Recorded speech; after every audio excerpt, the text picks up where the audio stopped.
Tiniyak ni Pangulong Ferdinand R. Marcos Jr. sa AFP Council of Sergeants Major na patuloy na isusulong ng pamahalaan ang mga programa para sa kanilang kapakanan maging ng kanilang pamilya.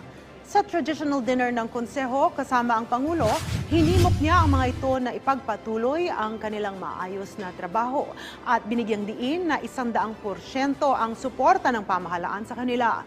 Ipinunto ng Pangulo na hindi titigil ang gobyerno sa mga hakbang para maitulak ang modernisasyon ng AFP.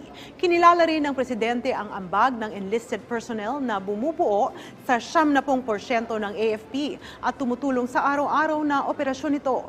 Kaya hinikayat din niya ang Sergeant Majors na gabayan ang enlisted personnel para maging mahusay at epektibong mga sundalo.